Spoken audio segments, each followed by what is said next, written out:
Look at this.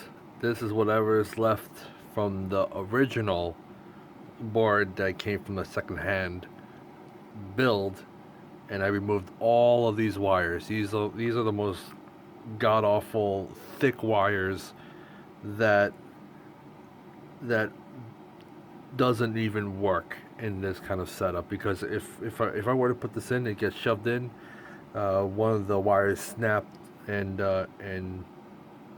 removed the red LED. So it's not good. It's not good. But anyways, I want to show you guys my latest setup. Get rid of that. And that's the chassis that I worked on. And I soldered new PTFE wire. And I believe it's a 28 gauge tinned, fully pliable wires. Now these are pretty expensive. These are not like silicone, unlike these wires, you know, that once you twist, it stays in one place and it would come apart.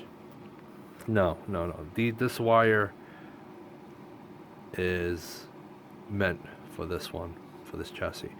This one is Igniter 2. All of them are all color coded. Unfortunately, the white one, I wanted to make this red, but it's whatever I have available. So the white I have a lot of, so I'm using that as red. It uses a 28 millimeters KR base speaker, a recharge port. It has a removable battery, and I made it that way where the wire sits, and I soldered it into a JST connector so that if anything happens to the battery, I can always take it out and slide it out and remove it like that. As you can see, it's an i2. But don't be fooled that the i2 has some kind of limitation. It's a fantastic board and has a really nice sensitivity if you update it to an i2 revision 4. So let's put the battery in, and I made sure to put a little stopper. There's a little rubber stopper so that it doesn't contact with the metal to the metal of the power jack. So you want to make sure it sits in nicely. Again, that's a stopper, an adhesive stopper, and all you do is just slide it back and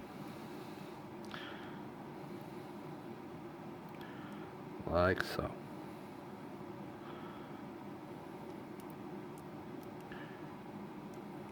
There.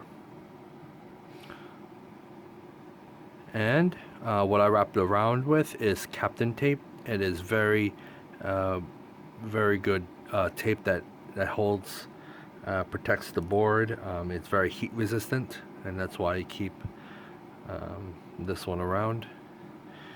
It helps keep the wires in place, keep it nice and flat. And it has a tri-cree RGB with a resistor. And this is all of my work. So whenever I solder this in, and you want to make note that you gotta twist it, and as you twist it, you want it to make it where you don't want to spread out. You want it to twist it so it's nice and tight, and you cut it to a point where you make your own JST in this kind of angle, in this fashion, so that when you slide it into the chassis, it will look like this. You want it as tight to around this side, tight as possible as you go into the chassis. So I made my own plug and play, which is fantastic because that's what I want to do for this Saberforge hilt, where I can, you know, if I wanted to move the whole board out and want to switch out a hilt that's from Saberforge, I can do so by doing this kind of chassis. And this one can also work with these little plug and play buttons. Now this one I custom made, but what's really fascinating about it is that as I make them, these are really difficult to find, And these are the dotted switches. One of them has a larger diameter, the other one's a smaller. And I made this one red and purple respectively. And these switches are awesome.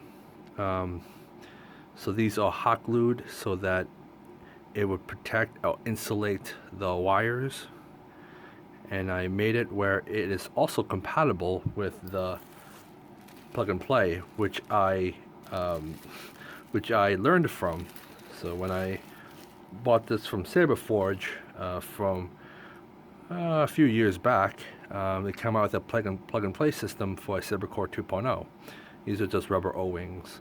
It doesn't have a chassis back in the day, but I learned a lot from Saberforge's plug and play system, which allowed me to take their idea and put it into a Nigon Electronics Igniter 2, with this as an exception because I wanted to lighted up LED switches.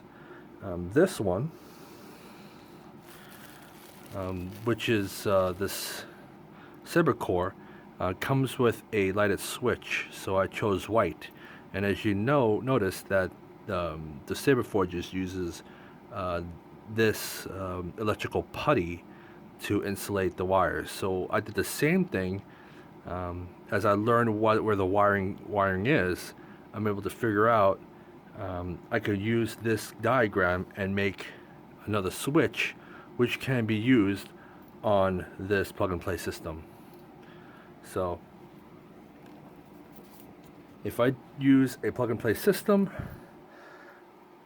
so I use the white. This one is a white that I created with. Anytime you see one of these in the back, that's my work with the hot glue with that. So if I take this out, it will shine out white LED, and I use that to test my LED switches. So this one is white. This one is purple. That was red. And I think this one is green. Oh, that's purple.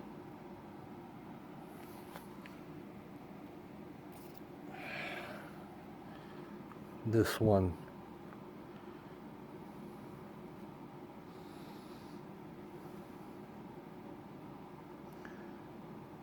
This one is green. So anytime I put one of my own lighted up switches, I'm able to turn it on.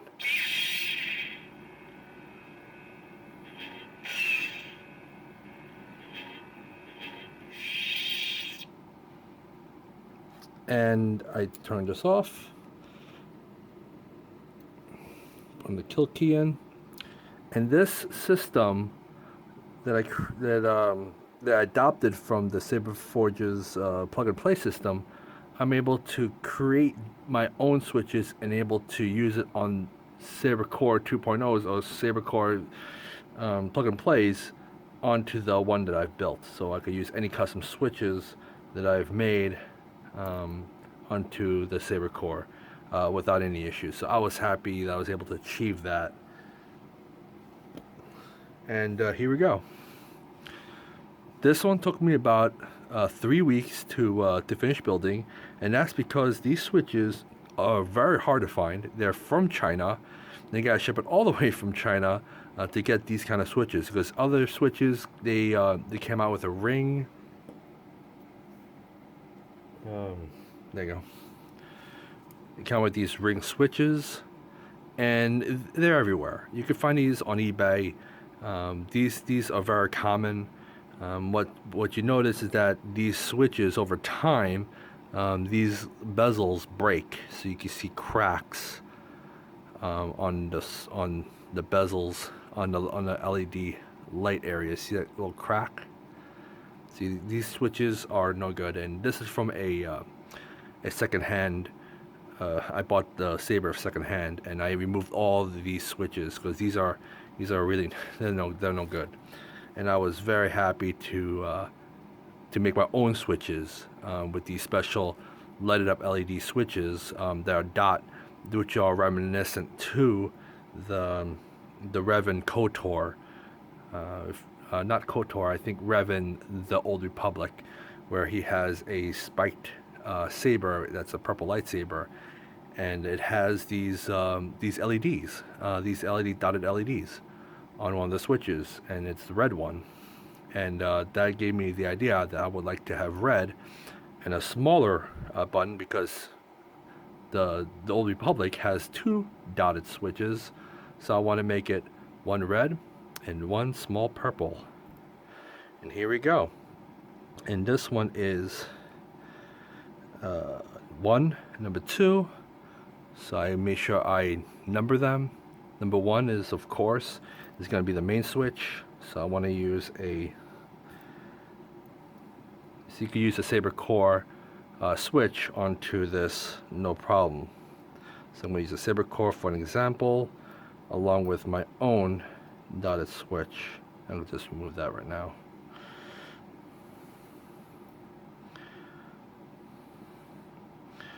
And turn it on.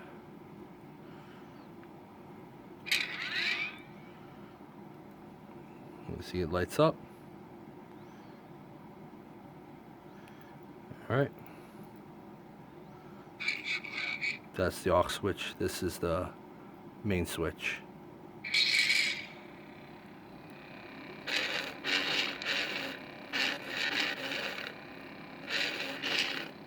And these buttons react.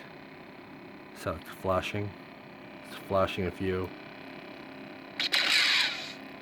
or if you were to tap it, it reacts with the tap.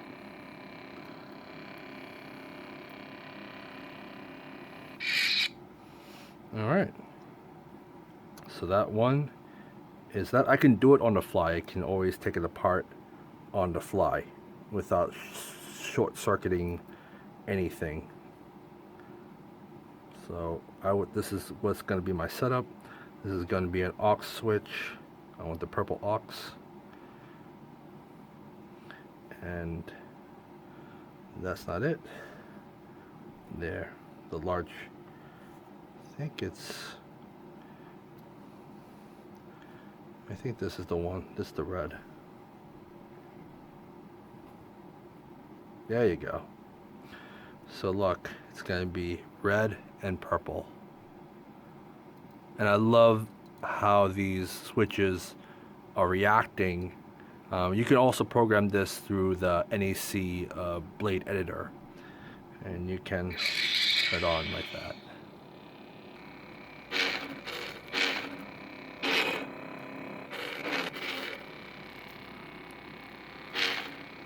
Now, it may not sound loud, but if you were to use a pommel that's able to make the sound much more louder, you have to put it in the chassis, it would sound like this.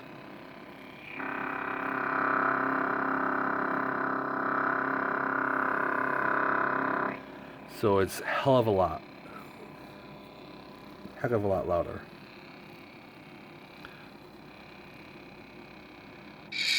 And there you go. These accent LEDs do not require any resistor. The only resistor I use is the 1 ohm, and I use it to connect the red LED for the tri LEDs. But these PTFE wires are very flexible. They don't break on you, and they don't snap on you if you were to twist them. So if you twist them, it stays in one spot. But if you continue twisting them, you end up breaking the wires. And PTFE wires are really durable. So you can always twist them, and you can always unwind. They're nice, and I would recommend for anybody doing any kind of saber work, wire it with the PTFE wires. This is worth the investment. I believe I bought these wires in a spool for $25 shipping, so these can be very pricey if you order them online. But anyways, I will put this together, and you will notice that how easy it's going to be done. This one is going to slide inside. I will be using these bezels, which can be found in a custom saber shop. And these bezels, you want to make sure that they can, that they stay flush like that. So it can also do the same if you were to put that down there. And look, it stays flush as you screw in the LED bezel, the bezels with the switches. And these can be pretty tricky to put on. That's why you need a chopstick to screw it in. You need this. You have a chopstick to screw tightly onto the bezel. So the bezel is going to be inside the hilt. Alright, and oh, the size. Whenever I make the size, I make sure to adjust it. It's a little bit shorter, and Saberforge's plug and play is a bit too long for my application, so I made it just a little bit shorter, so it's easier for me to manage. So by the time it's done, it would be, this is where the chassis would sit, right above here. See, when it sits flush, it would sit right beside where the switches are. So the switches that stick out, you wanna put it where it's over here at the front, because there's not enough room to slide it from to this side, because the chassis, you want to mind your chassis. All right. So, anyways, let the assembly begin.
Yeah, the O-rings make it make it really secure. You know, you could put a little dab of glue, but it's not gonna bother me. There you go. Chassis can slide out, slide in. Let's see if I can push it. Yep.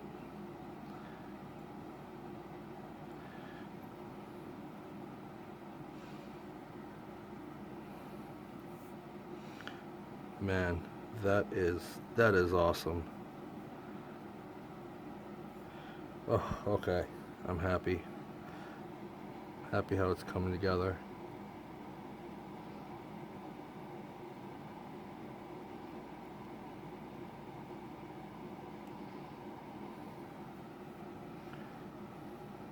There you go. Just form it tightly. Has a little bit of wiggle, but still good. See, it's not going to fall out.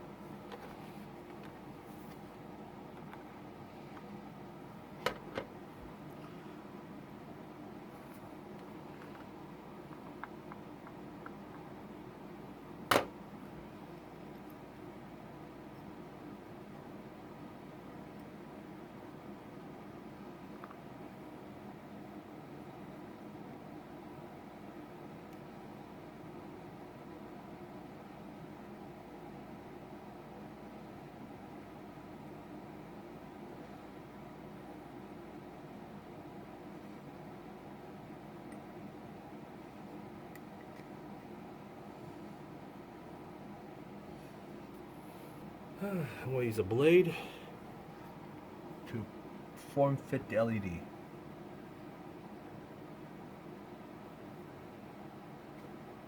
you go.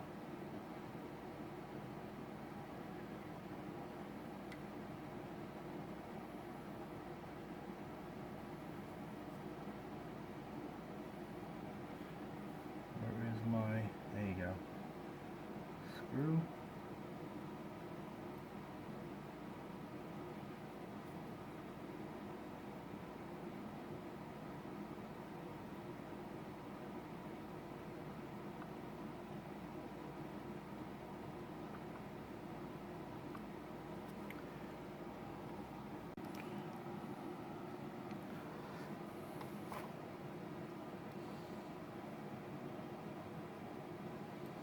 There, it's tightened pretty good.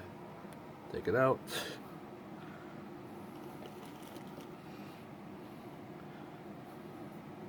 So I can use the O-ring so it's nice and flush. Chassis slides out, it's not going to break. Just be very careful with it. Alright.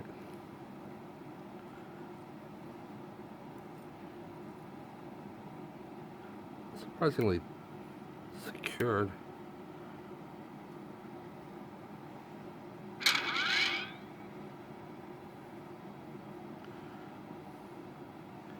So now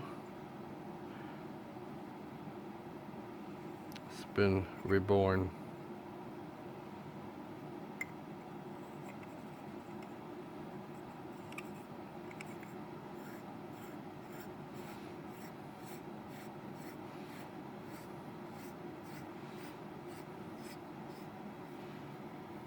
Look at that.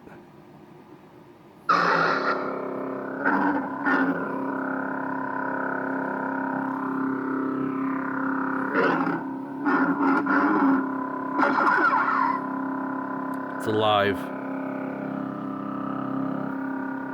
It's been reborn.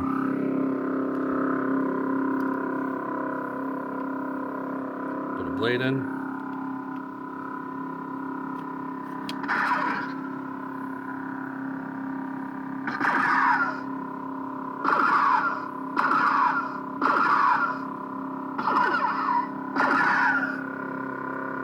Blade lockup.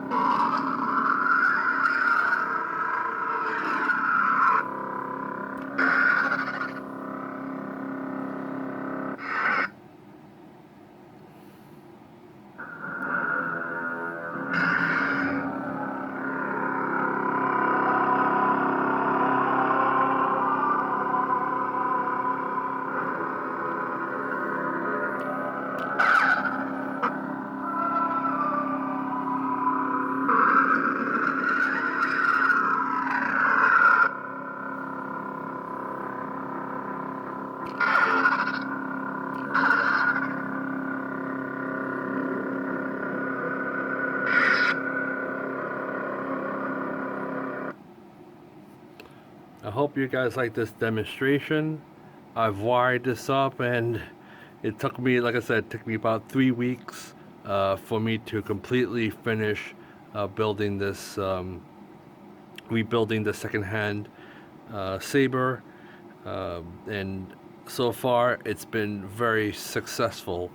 I was able to obtain these very difficult to find switches. I'm very happy. It's very simple, very plain, and I love it. I like it when it's just a plain dotted switch, not a ring.